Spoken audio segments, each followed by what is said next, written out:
அப்பேற்பட்ட ஆதிவெள்ளி என்னும் கைலாச பர்வதத்தில் ஆண்டவனாகிய சிவபெருமானும் அம்பிகை உமையவள் பார்வதா தேவியானவள் 30 கோடி தேவர்களும் 48,000 கோடி ரிஷிமார்கள். அடேங்கப்பா 48,000 கோடி ரிஷிமார்களும் அகஸ்தியர் புலஸ்தியர் அழகுகளை கோட்டு மாமுனிகளோடு இப்படி எல்லோரும் அந்த ஆதிவெள்ளி கைலாசத்தில் கொலுவிருக்க ஆண்டவன் சிவபெருமான் பார்த்தார். இந்த தேவர்களும் மூவர்களும் நம்மை வணங்குவதினால அந்த கைலாசத்தில் அந்த தேவர்களும் மூவர்களும் நாமை வணங்குவதனால நமக்கு அருளும் இல்லை பொருளும் இல்லையே என்று சொல்லித்தான் நம்மளை போல மானிட மனுக்களை படைத்தார். அதனாலதான் நம்மளை போல மானிட மனுக்களை படைத்திருக்கிறார். ஆமாப்பா. அதாவது ஆண்டவன் சிவனுடைய வடிவத்தில் ஆண்களையும் அம்மை பார்வதியின் வடிவத்தில் பெண்களையும் படைத்தார். ஆமா, பார்வதா தேவி வடிவத்தில் உங்களை போல பெண்களையும் படைக்கிறார் அம்மா. ஆமாப்பா. சரி, படைச்சா மட்டும் போதும் ஐயா? என்ன செய்யணும்? சாப்பிட்டீங்களே அன்னதானம். ஆமையா. படைத்த மனுக்களுக்கு பட்டினி இல்லாமல் படி இழக்கணும். அப்ப படைத்தது ஒரு ஜீவன்களுக்கு பட்டினி இல்லாமல் படி இழக்கதான் பகவானோட வேலை. உனக்கு என்ன படி இழந்தாரு? அடேங்கப்பா, எங்க அம்மா வாசல் இல்ல. சரி, எங்க அம்மா யார் வீட்டுல இருக்காளா? அவளா இல்லப்பா, காலையில இருந்து வெறும் உயிரோட இருக்கா. என் தாய் உச்சினி மகளே அம்மா வாசல் இல்ல. அடேங்கப்பா, இந்த பந்தல் அலங்காரத்துல சிறப்பான அன்னதானம் வெறும் சோறை மட்டும் போட்டாங்க நினைச்சேன். இல்லப்பா, சோறு என்ன, சாம்பார் என்ன, ரசம் என்ன, கூட்டு என்ன, பொரியல் என்ன, மோர் என்ன, ரசம் என்ன, திருப்பி ரசம் வந்துட்டோம், பாயாசம் என்ன, அழகே கேட்டியோ. சாப்பிட கொண்டா நல்ல பக்குவமா இருந்துச்சு. என் வயிற்றுக்கு இவ்வளவு நந்தாய் பத்துச்சு. இன்னும் கொஞ்சம் தூக்குவாளியில வாங்கி வச்சிருக்கேன். நல்லா வந்துடும். படைத்தது ஒரு மனுக்களுக்கு பட்டினி இல்லாமல் வடி இழக்கணும். ஆமா, படைத்தது ஒரு ஜீவன்களுக்கு பட்டினி இல்லாமல் வடி இழக்க வேண்டும் என்று சொல்லி அதுதான் பகவானுடைய வேலை. சரி, அப்ப படி இழக்க வேணுமே என்று சொல்லி என்ன செய்கிறார் பாருங்க பகவான். பார்வதி அம்மா பகவானுக்கு எப்படி படி எடுத்து கொடுக்கிறாள் தெரியுமா? எப்படி அம்மா எடுத்து கொடுக்கின்றார்? நாளி நல்ல திணை எடுத்து நாதனோட கையில் கொடுத்தாள். நல்ல திணை எடுத்து நாதனோட கையில் கொடுத்தாள். உரிய நல்ல திணை எடுத்து உடையவனார் கையில் கொடுத்தாள். உரிய நல்ல திணை எடுத்து உரியவனின் கையில் கொடுத்தாள். மரக்க நல்ல திணை எடுத்து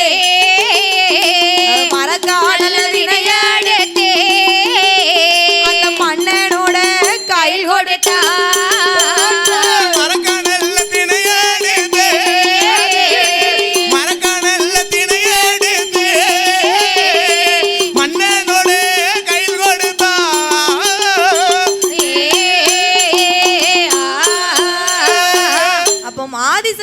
பார்வதி அம்மா தான் பார்வதா தேவியானவள் பகவானுக்கு படி எடுத்து கொடுக்கறாப்பா. இந்த பூலோக மக்களுக்கு படி இழந்து வாங்கன்னு சொல்லி பார்வதி அம்மாள் படி எடுத்து கொடுக்கின்றார். நாளி நல்ல திணை எடுத்து நாதனோட கையில் கொடுத்தாள். நாதனோட கையில் கொடுக்கின்றார். உரிய நல்ல திணை எடுத்து உடையவனார் கையில் கொடுத்து அந்த உடையவனார் கையில் கொடுத்து சாமி பகவானே பார்வதி படி இழக்க சென்று வாருங்கள் ஆகட்டும் பார்வதி என்று சொல்லி பார்வதி அம்மா தான் பகவானை வழி அனுப்பி வைக்கிறப்பா. சரி, கொடுத்தபடியே வாங்கி கொண்ட ஆண்டவன் சிவபெருமான் ஆண்டவனாகப்பட்ட சிவபெருமான் இந்த 14 உலகத்தில் 14 உலகத்திலேயும் சிறிய உயிர் சிற்றெரும்பு முதல் பெரிய உயிர் மதையானை வரையில் படி இழந்தார்.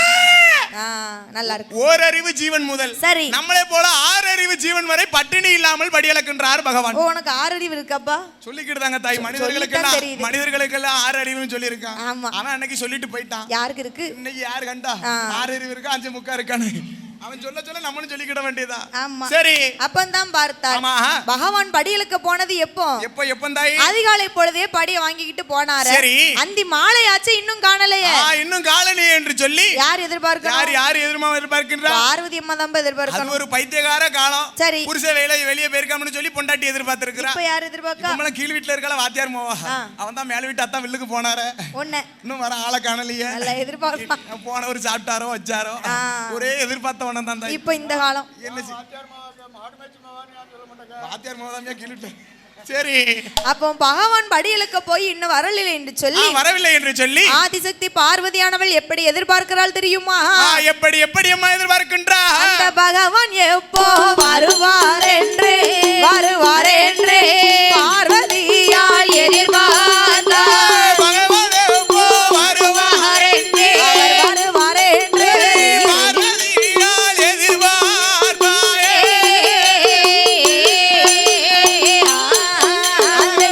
எப்போ வருவார் என்று சரியால் எதிர்பார்த்தா.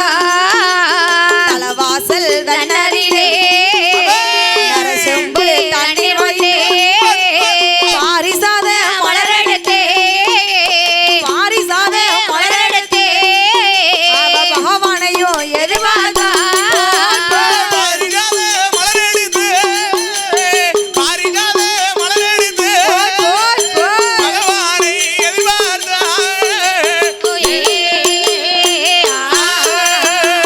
பகவான் படி இழக்க போனாரு இன்னும் வரல என்று சொல்லி சரி பார்வதி அம்மா வாசல் எதிர்பார்க்கிறப்பா. வாசல்ல இருந்து பார்வதி பகவானை எதிர்பார்த்து கொண்டு இருக்கிறார். அந்த தலவாசல் தன்னதிலே நரச்செம்பு தண்ணீர் வைத்து பாரிச்சாத மலர் எடுத்து பகவான் எப்ப வருவாரு, ஆமா பகவான் எப்ப வருவார் என்று சொல்லி எதிர்பார்த்து கொண்டிருக்கிறார். சரி அப்ப பார்வதி அம்மா எதிர்பார்த்து கொண்டிருக்கும் போது பகவானும் படி இழந்த களைப்போடு பார கைலாசத்திற்கே வந்தார். ஒரே டயர்டு தான், படி இழந்திருக்காரு இல்லப்பா, பூலோகம் பூரம் படி இழந்திருக்கேன் பாத்தியா, ஆமா ஒரே அசதி இருக்கும். சரி அப்ப படையிழந்து வந்த பகவானுக்கு பார்வதி அம்மா பாத பணிவிடைகள் செய்யறப்பா. ஏங்கப்பா பாத பணிவிடை செஞ்சிருக்கிறாள். அப்படின்னா என்ன அம்மா பாத பணிவிடைன்னு சொன்னா என்ன தெரியுமா அம்மா? என்னப்பா? கட்டின கணவன் வீட்டை விட்டு வெளியே வேலைக்கு போனாருன்னு சொன்னா சரி வீட்டுல கட்டி வச்சிருக்கானே 3 முடிச்சு போட்டு பொண்டாட்டி அவ பெண்ணா பிறந்தவ என்ன செய்வா தெரியுமா? என்ன வீட்டுக்காரு வெளியே வேலைக்கு போயிட்டு வீடு திரும்பும் போது தலவாசல் தன்னதில கையில வச்சிருக்காள் அல்லவா நரசொம்பு தண்ணீர், அந்த தண்ணீரால அவர் பாதங்களை கழுகி கையில வச்சிருக்கால பாரிஜாத மலர், அந்த மலர்களை அவர் பாதத்துல வைத்து பின்னால எடுத்து தலையில வைப்பது வழக்கம். அவள பக்தியா இருந்து பாத பணிவிடை செஞ்சிருக்கா. இதுதான் பாத பணிவிடைன்னு சொல்லி இருக்கா. அது நம்ம ஆட்சி காலத்துல இருக்கும். நீ வேற இப்ப யாரு செய்றா? இந்த காலத்துல இருக்குமா? நானும் அப்படிதான் நினைச்சேன். ஒரு 80 வருஷத்துக்கு முன்னால புருஷன் மேல அவள பக்தியா இருந்திருக்கான்னு சொல்லி. உன் மனைவியா? ஏன் மனைவி அவளையா இலக்கிய நான் பின்னால இருக்கிற உடுக்கடிச்சுக்கிட்டு இருக்காரு எங்க மாமா. சரி வீட்டெல்லாம் பக்தினா பக்தி, அப்பேற்பட்ட பக்தி தான் உங்க அத்தை. எங்க அத்தை என்ன செய்வான்னு கேள, என்ன தினந்தோறும் காலையில 5:45 கலர் வச்சு எந்திப்பா பாத்துக்கோ. சரி நேர தூங்கி முழிக்க முன்னால கட்லு கால பிடிப்பா, கட்லு கால பிடிச்சு இவர் கால பைய போய் தடவிடுவா பாத்துக்கோ. தடவி முழிச்சு எடுத்து அவர் பாதங்களை தொட்டு கண்ணுல வச்சு எடுத்து திருமாங்கலத்தை எடுத்து அவர் பாதத்துல வச்சுட்டு அடுத்து கண்ணுல இப்படி வச்சுட்டு வந்து எந்திரிச்சு பாத்துக்க எடுத்தா உலகத்திலே முழிப்பா பாத்துக்கோ. பெண்ணா பிறந்தவ அவள பக்தியா இருக்காதா? சரி அவள பக்தியா இருந்திருக்கா. சரி இப்போ இங்க வந்துட்டாரு நினைச்சேன். நீ உங்களுக்கு அப்படி டவுட் வரும்னு எனக்கு தெரியும். ஏன்னா பெண்ணா பிறந்தவளுக்கு இப்படி கேலி வந்துச்சுன்னு சொன்னா பெண்ணுன்னு ஒத்துக்கவே முடியுமா? ஆமா வரணுமா தாயி? என்ன செய்வா தெரியுமா? நேர இவ்வளவு பெரிய போட்டோ ஒண்ணு வாங்கி மாட்டிருக்கா பாத்துக்கோ. இவர் போட்டோவா? என் மாமா போட்டா. அந்த போட்டோவை இப்படி வீட்ல அலமாரியில மாட்டி விட்டு அந்த போட்டோக்கு ஒரு சந்தனமும் அந்த போட்டோக்கு ஒரு குங்குமமும் நெத்தில அழகா வச்சு போட்டு வச்சாச்சு. அடுத்து ஒரு மல்லிகைப்பூ மாலை வாங்கி போட்டுப்பா பாத்துக்கோ. அந்த போட்டோ அந்த போட்டோக்கு ஒரு மல்லிகைப்பூ மாலையை போட்டு கீழ ஒரு நல்ல படையில போட்டு படப்பு போட்டாச்சு. 2 சைக்கிள் பத்தி எடுத்துக்கிடுவோம். ஏன்னா சிக்கனகாரி பத்தில எங்க போனாலும் நல்லா இருக்கட்டையா என் மகராசா புருஷனை போட்டாவுல வச்சாச்சு. அப்போ நான் எப்போ ஜாவுன்னு 2 பேரும் எதிர்பார்க்கியா? அப்படி இல்லை, அவ்வளவு பக்தியா இருக்கான்னு சொல்லுவேன். உண்மை பக்தியா சொன்னாதான் இன்னும் நல்ல எப்படி புருஷனை வணங்குவாங்கன்னு சொல்லுது. பூ போட்டாலே அதுக்கு அர்த்தம் வேற தானே. அர்த்தம் வேறையா? நானும் இவ்வளவு பக்தியா இருக்காளன்னு நினைச்சேன். வேற ஒண்ணு இல்ல. மனைவி பக்தி இப்படி ஊரா சொல்லணும்லையா? சொல்லணும்லையா? எடுத்து வச்சு பார்த்தாலும் கொடுத்து வச்சிருக்கணும் நீ அவளுக்கு வாக்கப்பட்டு போறதுக்கு. ஏன்னா தலைக்கு மூத்தவளை தாலி கட்டி வச்சிருக்காரு சொத்துக்கு ஆசைப்பட்டு. என்ன செய்ய? அப்படித்தான் இருக்கும். அவளுக்கு நேரில் கும்பிட்டு அழுத்து போச்சு. அதனால போட்டாவில கும்பிட்டு வந்தா அவளும் எதிர்பார்க்க. சரி அப்ப அவர் வீட்லயும் சொல்லி போட்டாவில கும்பிடட்டும். சரி அப்ப படியிலிருந்து வந்த பகவானுக்கு பார்வதி அம்மா பாத பணிவிடைகள் செய்து பாத பணிவிடைகளை செய்து விட்டு கைலாசம் உள்ளே அழைத்து சென்றார். சரி அப்ப உள்ள இருந்து 2 பேர்களும் சோவி பரத்தி சொக்கட்டம் விளையாடுகிறார்கள். ஆமையா. அப்ப பார்த்தா பார்வதி அம்மா என்ன செய்கிறா? ஆண்டவா பகவானே சொல்லு பார்வதி, இப்படி என்ன விட்டு தினந்தோறும் படியிலக்க போறீங்கல்ல, நீங்க படியிலந்த தத்துவத்தை என்னிடத்தில் கூற வேண்டும். ஆமா படியிலந்த தத்துவத்தை என்னிடத்தில் கூற வேண்டும் என்று சொல்லுகின்றார். பார்வதி அம்மா எதற்காக அப்படி கேக்குறாங்க தெரியுமா? எதற்காக கேக்குறார்? ஆளாக்கு திணை எடுத்து இந்த அகிலம் எல்லாம் படி அளக்கார எப்படி? ஆமா உலக்கு திணை எடுத்தோம்னு சொன்னா ஒரு குடும்பமே சாப்பிட முடியாது, நல்லா காணாது. 4 திணை எடுத்தோம்னு சொன்னோம்னா ஒரு 4 பேர் கூட நல்லா சாப்பிட முடியாது. ஆனா பகவான் உலக்கு திணை எடுத்து இந்த உலகம் எங்கும் படி அளந்து வரேன்னு சொல்லுகிறார் என்று பார்வதி அம்மாளுக்கு சந்தேகம் ஒரு சந்தேகமானது வருது பாத்துக்கோ. அப்படி சந்தேகத்தோடு பகவானிடத்தில் கேட்கின்ற பொழுது கேட்கக்கூடிய வேளையில் ஆண்டவனாகப்பட்ட சிவபெருமான் ஆமா பார்வதி இடத்துல எப்படி எடுத்துரைக்கிறார் தெரியுமா? எப்படி அம்மா எடுத்துரைக்கின்றார்? ஒன்னாண்டி சிவ உடையவனோ நான் தாண்டி, ஒன்னாண்டி சிவ உடையவனோ நான் தாண்டி, 2 ஆண்டி அந்த ஈஸ்வரனோ நான் தாண்டி, 2 ஆண்டி அந்த ஈஸ்வரனோ நான் தாண்டி, 3 ஆண்டி அந்த முக்கண்ணனோ நான் தாண்டி, 3 ஆண்டி அந்த முக்கண்ணனோ நான் தாண்டி, அம்மா 4 ஆண்டி 4 வேதங்களோ நான் தாண்டி, 4 ஆண்டி 4 வேதங்களோ நான் தாண்டி, 5 ஆண்டி 5 பஞ்சபூதங்கள்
சந்தேகப்படுறியம்மா? சந்தேகப்படலாமா? இப்படி 10 பொருளுக்கும் அதிபதியா இருக்கிறேன் நானு. சரி. நான் தூணிலையும் இருப்பேன், துரும்பிலையும் இருப்பேன். ஆமா, தூணிலும் இருப்பேன், இந்த துரும்பிலும் இருப்பேன் அம்மா. அடிக்கின்ற காற்றிலும் நான் தான் இருப்பேன், ஆகாயத்திலும் நான் தான் இருப்பேன். ஆகாயத்திலும் நான் இருப்பேன் அல்லவா? ஏ பார்வதி, இந்த உலகத்துல சூரியன் சந்திரன் இல்லாம ஒன்னால இருக்க முடியுமா? முடியாது சுவாமி. பகலா இருந்தா சூரியன் வரணும், இரவா இருந்தா சந்திரன் வரணும். ஆமா, பெண்ணா பிறந்தவளுக்கு சந்தேகமே வரக்கூடாது. ஆமா, இரவா இருந்துச்சுன்னு சொன்னா நான் நிலாவா இருப்பேன், பகலா இருந்துச்சுன்னு சொன்னா நான் சூரியனா இருப்பேன். பார்வதி, நீ என்ன சந்தேகப்படலாமா? என் தாயே பார்வதி. சரி, அப்பந்தான் பார்த்தார். ஆமா ஏ பார்வதி, என்ன இந்த உலகத்துல சூரியன் சந்திரன் இல்லாம இருக்க முடியாது. ஆண்டவனாகப்பட்ட பகவானுடைய வலதுகன் சூரியன், சரி, இடதுகன் சந்திரன். ஆமா, இடதுகன் சந்திரன் அல்லவா? என்னுடைய கண்ணை திறந்தாதாம்மா இந்த உலகமே வெளிச்சமா இருக்கும். அடேங்கப்பா, இப்படின்னு பகவான் சொல்லுறாரு. ஆனா பார்வதி அம்மா கேக்குற மனசா என்ன சந்தேகம் வருது. திருப்பியும் சந்தேகம் வருது. அதான் சொல்லிருக்கான் பாத்துக்க, இன்னர கட்சி எழுத்தர கட்சாலும் பெண் புத்தி பின் புத்தின்னு சொல்லிருக்கு. சந்தேகங்கிறது பெண்ணா பிறந்தவளுக்கு வரவே கூடாதுமா. சந்தேகம் மின்வாசல் வந்துச்சுன்னு சொன்னா சந்தோஷம் பூரா பின்வாசல் பெறும். ஏன் சொல்லுதுன்னு தெரியுமா? எங்க அண்ணன் ஒருத்தர் இருக்கான் பாத்துக்கோ. எங்க அண்ணன் பொண்டாட்டி எனக்கு என்ன வேணும்? அண்ணியா? அம்மா மாதிரி பாத்துக்கோ. அம்மான்னு அழகா சொல்லுதா. அண்ணிங்கிறதுக்கும் அம்மாங்கிறதுக்கும் நிறைய வித்தியாசம் இருக்கு. அரை பொண்டாட்டின்னு நினைச்சேன். வாழை பெணாயில ஒத்து அப்படின்னா அப்படி நிறைய பேர் இருக்காங்களே. அண்ணன் பொண்டாட்டி, அரை பொண்டாட்டியும், தம்பி பொண்டாட்டி, தான் பொண்டாட்டியாவும். ஆனா என் குடும்பம் அப்படி கிடையாமா. அண்ணன் பொண்டாட்டி எங்க அம்மா மாதிரி, தம்பி பொண்டாட்டி என் தாய் மாதிரி இருப்பா. சரிப்பா, ஏன்னா வளர்த்த பூர்வம் எங்க அம்மா வீடு. எங்க அண்ணன் சொல்லும் போதே தெரியுதுப்பா அம்மா மாதிரி. தெரிஞ்சா சரிதா. என்ன கதைன்னு கேளு பாத்துக்கோ. எங்க அண்ணன் தினந்தோறும் எங்க அண்ணி வீட்டுல விட்டுட்டு பஸ் ஏறி போவோம் பாத்துக்கோ. சரி, வீடு திரும்பும் போது எங்க அண்ணி என்ன தெரியுமா செக் பண்ணுவா? என்னது? பஸ் டிக்கெட் எத்தனை இருக்குன்னு பாப்பா. சரி, என்ன காரணம்? என்ன? ஒத்தையில விட்டுட்டு போயிருக்கானே, இன்னொருத்தி கூட சினிமாக்கு போயிருக்கானா, இல்ல தனியா போயிருக்கானான்னு பார்த்தா பஸ் டிக்கெட் எத்தனை இருக்குன்னு பாப்பா. எங்க அண்ணன் விவரமான மனுஷன். ஒன்ன வரும்போதே கிழிச்சு போட்டுருவான், ஒன்ன மட்டும் பாக்கெட்ல வச்சிருப்பான் பாத்துக்கோ. இவ அப்படி இருந்து என்ன செய்வா? நேரே காலரை பாப்பா. காலர்ல என்ன பாப்பா தெரியுமா? என்னது? முடி எதுவும் இருக்கான்னு பாப்பா. ஏன்னா ஒன்னா பேருந்தாலும் சாஞ்சி உட்கார்ந்திருப்பா பஸ்ல. அப்படிங்கறனால முடி இருக்கான்னு பாப்பா. இவன் நேரத்துக்கு என்ன இருந்திருக்கு? இப்படி இருந்திருக்கு. ஒரு முடி இவ்வளவு நீள முடி இருந்திருக்கு பாத்துக்கோ. நீளமா? இவன் அந்த முடியை நைஸா எடுத்து அளந்து பாத்திருக்கா. இவள முடியில இருந்து கூட இருந்திருக்கு. நேரா கேட்டிருக்கா, ஏடா லூசு பையன் மவனே, இன்னைக்கு முடி நீளமா வச்சிருக்கா கூட பெரிக்கோன்னு கேட்டிருக்கா. இப்ப பாதகத்தி இவன் ரெண்டாவது நாளைக்கும் டிக்கெட் கிழிச்சு போட்டான், வீட்டுக்குள்ள போயிருக்கான். அதே மாதிரி காலர்ல முடி இருந்திருக்கு. எடுத்து பாத்திருக்கான், அளந்து பாத்திருக்கா. அவ முடியில இருந்து கம்மியா இருந்திருக்கு. இன்னைக்கு பாப்கட்டிங் வெட்டினவ கூட போனேன்னு கேட்டிருக்கா. பாதகத்தி. அதே மனைவி, அதே புருஷன். மூணாவது நாள் வரும்போது டிக்கெட்டை விவரமா சவச்சியா துப்பிட்டான். சண்டால இவன் வீட்டுக்கு போனா நம்மள விட மாட்டான்னு சொல்லி முடி கிடி இருக்கலாம் தட்டிட்டான். வீட்டுக்கு போய் காலரை எட்டி பாத்துருக்கா. காலர்ல ஒண்ணுமே இல்ல. இவன் சந்தோஷம் நினைச்சான். நீங்க மொட்டை போட்டுருக்கா கூட ஓனியோன்னு கேட்கா. பெண்ணா பிறந்தவா சந்தேகம் வரணும்னு சொன்னா, சண்டை இழுக்கணும்னு சொன்னா எப்படினாலும் இழுத்தே அவ பாத்து. இப்படித்தான் வரும். நல்லது பண்ணாலும் தப்பு தான், கெட்டது பண்ணாலும் தப்பு தான். அதான் சொல்லியிருக்கான் தான். நான் ஒண்ணும் சொல்லல. இன்னொரு கட்சி எழுத்துற கட்சாலும் பெண் புத்தி பின் புத்தி நான் சொல்லலமா. தாய் குலங்கள இந்த பொம்பளை தான் சொல்லுது. பெண் புத்தி பின் புத்தினா என்ன காரணம் தெரியுமா? என்ன காரணம்? பின்னாடி வரக்கூடியது முதல்ல யோசிப்பாப்பா, அவதான் பெண்ணு. அப்பவும் கோயில் கட்டி கும்பிடணும். சரி, அப்ப பார்த்தார் பகவான். பகவான் பார்வதி அம்மா நினைக்கிறா, என்ன நினைக்கிறா? வலதுகன் சூரியன், இடதுகன் சந்திரன் சொல்லுறாரு. சரி, இந்த பகவானை பரிசோதித்து பார்த்தால் என்ன? திருப்பியும் பகவானை பரிசோதனை செய்யணும்னு சொல்லுகிறார் என்று பகவானுக்கு பின்னால ஓடோடி வந்தா. சரி, ஒரு கண்ணை பொத்தி பாப்போம், உலகம் வெளிச்சமா இருக்கா இருட்டா இருக்கா? ஆமா, பகவானோ சூரியன் சந்திரன் சொன்னாரு. ரெண்டுல தான் ஒண்ண பாத்துருவோம் இப்போ என்று கண்ணை பொத்திட்டா. சரி, பகவானுடைய கண்ணை பொத்தியதால் பாருலகம் எல்லாம் இருளாச்சு. இந்த பாருலகம் எல்லாம் இருளாச்சு. ஈசன் கண்ணை பொத்தியதால் உலகம் எல்லாம் இருளாய் கிடக்கிறது. ஆமா, பார்த்தார் பகவான். சரி, பார்வதிக்கு எவ்வளவோ சொல்லி பார்த்தோம். எவ்வளவோ சொல்லியும் பார்வதி கேட்கலையே. அவ கேட்கல. ஆமா, இப்ப உலகமே எப்படி இருக்கு? இருளாய் போய் கிடக்கிறது. அப்படி என்ன செய்யணும் தாயி? பார்வதி அம்மா ரெண்டு கண்ணையும் தானே பொத்தினா. சரி, பார்வதிக்கு தெரியாமல் இந்த மக்களுக்கு ஒளி கொடுக்கணும். மக்களுக்கு ஒளி கொடுக்க வேண்டும் என்று சொன்னால் என்று சொல்லி ஆண்டவன் சிவபெருமான் எப்படி ஒளி கொடுக்கிறார் தெரியுமா? எப்படி அம்மா ஒளி கொடுக்கின்றார்? அவர் உச்சி கண்ணை பகவான் திறப்பாரா. இந்த உலகில் ஒளி கொடுப்பாரா. அவர் நெஞ்சி கண்ணை பகவான் திறப்பாரா.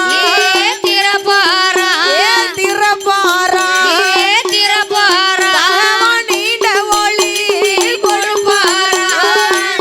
கண்ணை பகவான் திறப்பாரா. ஐயா திறப்பாரா. நீண்ட ஒளி கொடுப்பாரா.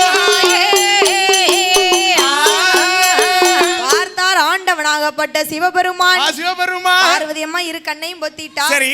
பார்வதிக்கு தெரியாமல் ஒளி கொடுக்கணும். ஆமா, பார்வதிக்கு தெரியாமல் ஒளி கொடுக்கணும்னு சொன்னா என்று சொல்லி என்ன செய்கிறார்? உச்சி கண்ணை திறந்து உலகத்திற்கெல்லாம் ஒளி கொடுத்தார்.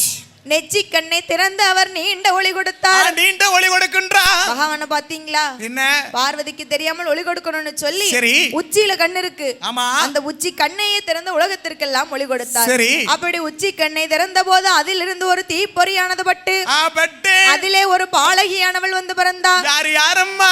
ஆண்டவனிடத்திலே வந்து நான் யாரு என்று கேட்கும் போது கேட்கக்கூடிய வேளையில் ஆண்டவனாகப்பட்ட சிவபெருமான் என்ன சொல்லுகிறார் தெரியுமா? என்னம்மா சொல்லுகின்றார்? அம்மா, நீ உச்சி கண்ணில் பிறந்ததாலே அம்மா, நீ பிறந்ததாலே உச்சி நீ மகாளி உன் பெயரே பிறந்ததாலே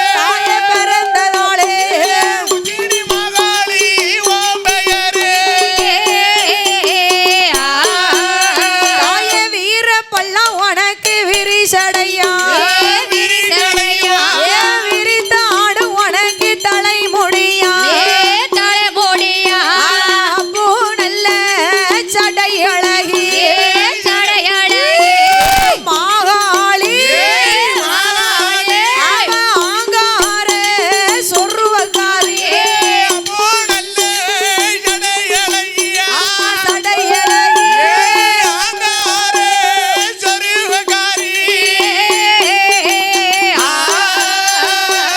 பகவானோட உச்சிக்கண்ணை திறந்த போது அதிலிருந்து ஒரு தீப்பொறி பட்டு ஒரு பாலகி பிறந்தா. உச்சி கண்ணில பிறந்ததால பொன் உச்சினி மகாளி என்று உனக்கு உன் பெயர் அப்படி என்று ஒரு பெயர் கொடுத்து பகவான் உச்சிக்கண்ணை திறந்தாருல்ல, உலகம் எல்லாம் வெளிச்சமா இருக்கு. இப்ப பார்வதிக்கு அங்கமெல்லாம் பதறுது. ஆமா, அங்கமெல்லாம் பதறி அனல் வேர்வை வேர்க்குது. ஏன் தெரியுமா? என்ன காரணம்? குத்தமுள்ள நெஞ்சுதானையா குறுகுறுங்கும். கண்டிப்பா தப்பு செய்யலன்னா நம்ம ஏன் பயப்படணும்? பகவானையே பரிசோதிச்சு பார்த்திருக்கிறார். அப்படி இருந்து பகவான் உலகத்திற்கெல்லாம் ஒளி கொடுத்துட்டார். ஒளி கொடுத்துறாரு சொல்லி என்று பார்வதி அம்மாளுக்கு அங்கமெல்லாம் பதறி அனல் வேர்வை வேர்க்கிறது. அனல் வேர்வை வேர்க்கிறது. பார்வதியின் வேர்வை பூமியில விழுந்துச்சுன்னு சொன்னா ஒருபடியா வருது. எனக்கும் பூமி தாங்காதுல்ல. தாங்கவே தாங்காதா. அவ யாரு? பூமியை சுமக்கிற பூமா தேவி அல்லவா? பூமா தேவிப்பா. சரி. அப்ப அந்த வேர்வை கீழே விழக்கூடாது என்று என்ன செய்கிறார்? ஆண்டவனாகப்பட்ட சிவபெருமான் அவர் 1008 சடைமோடியே அழுத்து மெல்ல எடுப்பாரே. 1008 சடைமோடியே அழுத்து மெல்ல எடுப்பாரோ.